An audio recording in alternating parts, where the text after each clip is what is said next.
Hi, welcome back. I found my tiny microphone. I am so happy. So as you know, June is Pride Month, and we've entered Pride Month with me doing on TikTok this time. I've got it linked down below. A queer recommendation a day. So every day I'm going to recommend a book that either has a queer author or queer themes in it. I'm still doing it on TikTok. It's fun.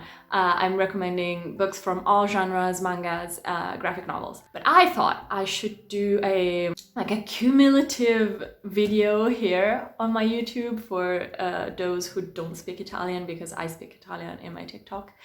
So here it is. I've accumulated a list that you can see here on my computer, but also, oh mio Dio, you have no idea how much these books weight. They're all chunky and, well, they're very good and very queer, but you know. So yeah, I'm going to do my best queer recommendation for this year. I've done one last year, so if you want to check it out, it's on my channel.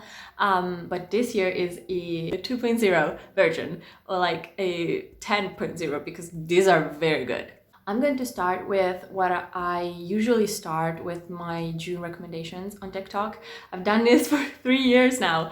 And This Book is Gay and This Book is Trans by Juno Dawson. These books are like the ground base for parents and queer people to know what it's like to be in a queer community and be queer. And, you know, there's some history in there. It's very interesting kind of books because they are updated with every version that they come out from the publishing house, and every country that publishes these books have their personalized links. So I read the Italian version. They were like the links that were in the books were for the Italian sites where I could find all the information that I wanted. They're like very base level. So there's like some queer figures that you may know, some like base rules for what it's like to be in queer spaces. There's a section for parents. I think they're very good. They make very good gifts, especially for like bigoted people, because they're very easy to understand.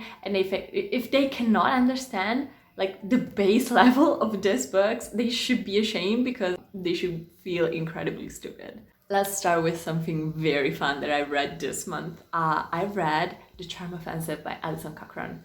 I really like this book.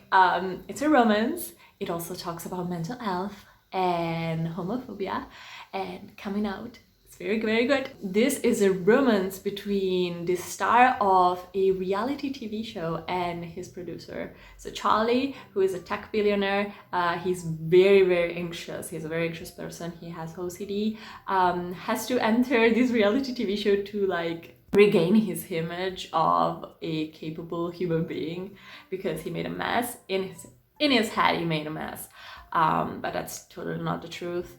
And his producer, Deb, who suffers from depression, is like a very outgoing person, and you watch these two idiots fall in love and be reminded that actually there's a TV show to run. And it's so pure and wonderful, and I really, really liked how there was like a queer cast of characters. So definitely recommend it. And how could I not recommend also one of my favorite book of all time, I Met the Author. There's a vlog in which I met the author recently, and it's Less and Less is Lost, the sequel by Andrew Greer. One of my favorite books of all time. I read it during the pandemic, and it made me realize how much I was suffering in my queer journey. I realized I was queer right out of high school. I was like, yes, also girls. And then during the pandemic, I was on my journey of gender self-discovery. It was scary. It was kind of scarier because when I came out as bisexual, I knew that my family was very supporting, and my friends also, because they're all queer. I was the lonely straight friend, and they were very, very supportive. But for me, it was easy. But when I was questioning my gender, that was scary. That was really scary. These books talk about a gay writer, like a gay American writer in his 50s who perceives himself as a failure. So to escape his life, and in the first book, he really doesn't want to go to the wedding of one of his ex past lovers. And this ex is getting married to somebody else. So he travels all around Europe to find himself a new book and maybe, I don't know, the love of his life. And the second book is him still trying to run from himself, but also from his past, like from his father especially. And they are comedic, like they're supposed to be very, very funny, and they are. And it brought so much levity to my queer journey. I was like, actually, being queer can be fun. And also, these books are great. I really, really enjoyed it. I found them from Ankali's channel. I'm going to like tag them because that was like the discovery of like 2021. So good, so good. Let's start from my physical pile because I have a ton. Let's start with a classic, shall we? I know that classics have a bad rap for being very boring and kind of hard to understand, but this is a very accessible classic and also like wonderful and mesmerizing and fun. Forster, Maurice. If you've seen the movie with Hugh Grant, this is the book that this is based off. So our lovely gay Forster, who never came out, this is kind of an autobiographical book, but he only admitted it in a letter after his death. And this talks about Maurice, who grows up in like a college campus in England, and he realizes that he really likes men, and he enters a relationship with a classmate, and that it's kind of like the angst of being with a person and really being in the closet for everybody else. And it's like a secretive relationship. And when you think that things are starting to go really badly, there's a happy ending. So this is one of the few classics that has a really happy ending for the queer people involved. And I really loved it. The writing is sublime. Nobody writes like this nowadays. And I'm very, very sad about it because it's luscious and beautiful and flowery, just the little touch of flowery that makes it wonderful. And I really, really, really liked it. This is one of the few queer classics that is really old in perspective that I actually can recommend to everybody. Let's go a little bit more contemporary and a little bit fantasy. I'm a very, very huge fan of Japanese and Chinese novels, and I love how the language gets translated. It's a very unique kind of language, especially Chinese. So I'm going to be that basic bitch that recommends Mo Shang Tu Shu, but the author Ma Shang-Tu wrote 3 series in her life. They're all about gay mythological men, not mythological like they're creatures, but like in the first series that it's scum villains self-saving system.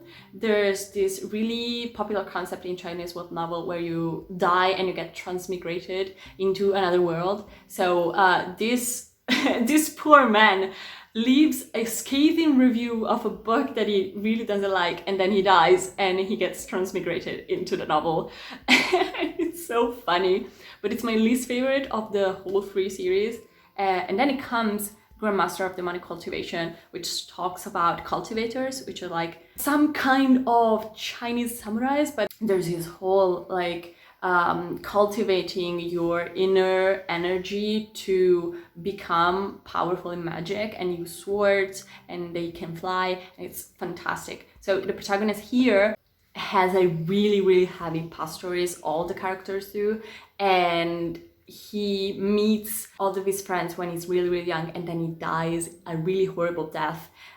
And he's hated by everybody. Everybody thinks that he's like the root of all evil. And then 13 years later, somebody leaves their corpse for him to possess. So it comes back to life. And there's this whole mystery on who did what. And it's so good. And then you're like, well, this was so good. What comes next? What comes next is one of my favorite books of all time, one of the most beautiful romances and mysteries and like the best crafted story that you could ever read. I have a self-published version because it was translated kind of like 2 or 3 years ago, and I read it a long time before that, so I printed my own version. Haha, this is just like 3 of the 5 books. This is Tiangguan Shifu or Have an Official Blessing. This one talks about deities and like gods in Chinese mythology, and it's so good. The love story here spans 800 years and the angst, and it's like the god that everybody sees as the god of misfortune and the king of the ghosts, and it's I just want to like shout about it because it's wonderfully crafted. The mystery is so compelling. When it gets bad, it gets so bad. Like the trigger warnings are heavy for all of this series. But Moshon Tusho is a master storyteller, and I cannot recommend her books enough. Let's go back to something a little more grounded in reality, but not really. I have here a wonderful graphic novel called Magic Fish. It's a story of a boy who knows that he is gay, he really likes his schoolmate, but he is very young, and also in his original language, the word for what he is and how he's feeling do not exist. So he really does not know how to communicate with his parents, how he's feeling, what he's going through. And the story is interspersed with fairy tales that his mother used to tell him, and they're like used to tell a moral to this young kid, and he uses them to come out to himself, his friends, and his parents. And it's very moving, very realistic, and it talks about also a story of his immigrant parents. And there's a levity to this graphic novel that I did not find in a lot of other graphic novels that talk about the same things, and I really, really recommend this because it can be read from all ages.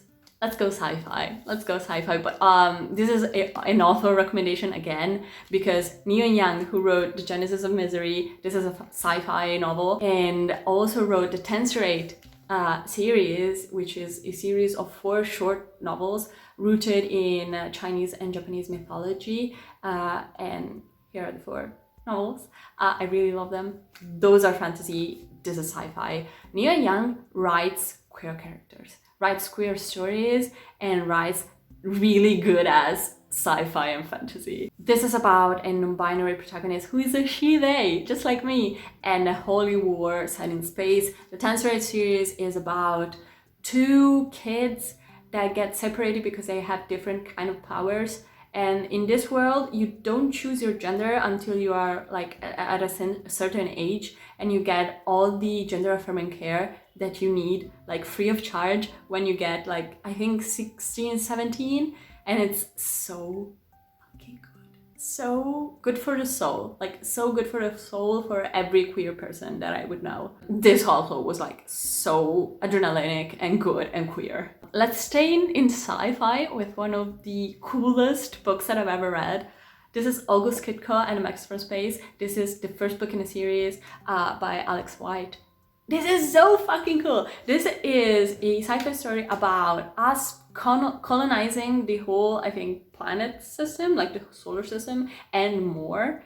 And then we get shut down because these giant robots come and all they want is to exterminate every living being. The story is about these 2 musicians. One is a jazz player and the other one is a really famous pop star. They get to know each other in the last day of humanity, and they kind of like have a one-night stand, but their feelings linger. And they, through the power of music, discover that they can control these giant robots who are sentient. And so they start this war against the rebel giant robots. And it's also about the love story between this pop star who is a non-binary person and a jazz musician. And it's just like, I mean, come on. It's Neon Genesis Evangelion if it wasn't so depressing, and like Promare with the neon color and cool ass description of music. It's so fucking good, and I need everybody to read this book because it's going to be a series and I need it to be successful. And then we get to the sad books. It's a category, I mean, if you read A Little Life, you'd know that sad gay books are really, really popular right now, especially. And I have some recommendations that are not A Little Life, because I've done a vlog in which I read the book and never again. These are sad but more realistic books. It's not just like trauma upon trauma upon trauma. It's about, these two books are about kind of the same thing. They're kind of about the AIDS epidemic. The first one, you would know this book because it was everywhere. It's Young Bungo by Douglas Stewart, who wrote also Shaggy Bane. Devastating, but really, really good. I'm not going to say anything else because I don't want to spoil you, because this is one of those books that you just have to read. And also, another recommendation from Macaulay, one of our favorite books, is The Great Believers by Rebecca Mackay. This is about the AIDS epidemic, and it's like a dual timeline story, and again, devastating, sad and gay and sad, but it was worth it. It was really worth it. It's greatly written and I really enjoyed it. And then the last category is mangas. So I have two mangas. Both are very important, one more so on the other, but let's start with Boys Run the Riot. I have never read a manga that talks about trans rights in the way that this manga talks about them. This manga talks about two kids. One is a trans man called Ryo, but he is not out to anybody because Japanese society is really constrictive about trans people. And Jin, a extravagant student that has been like doing high school for a real long time, and they want to create a fashion brand together. It's fun. The fashion is phenomenal, and also the messaging is really important. And this is the first manga that openly talks about what it's like growing up knowing that you are a trans person and you are immersed in a society that does not want to see you. Really honest and really fun. This is the last recommendation I'm going to review, and it's one of my favorite mangas of all time, and it's not even a finished series.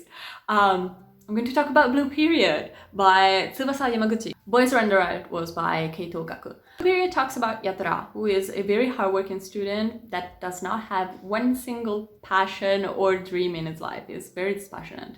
And he finds out that in his school there's a art club, and he gets really moved seeing one of the paintings of the student. So he randomly decides that he's going to become a student in one of the top art university in Tokyo. It's just such an honest portray of what it's like to want something so hard. Yatara wants to love art, wants to be good. What does it mean to be good at art? What is a great painting, and how much talented people have a leg on hard workers like him? I recommend this manga because it has a bunch of queer characters that are portrayed in a very honest way.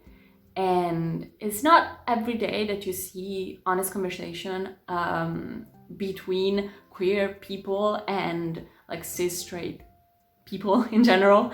And also the drawings are fantastic. They're just so good. I'm going to give you an example, but like, and there's so much inspiration that the author gets from real art. So good. These were my queer recommendations for this Pride Month. I hope you're reading a lot of queer books this month, because if you're not doing it on Pride Month, kinda homophobic. Joking. But if you want some more of my recommendations, you can go check out my TikTok, in which I read some other queer books, and it's a fun time there. I've got like all my socials down below, and I think I'll see you next time with possibly a reading vlog of some other sad gay book. Yeah. I'll see you when I see you. Goodbye!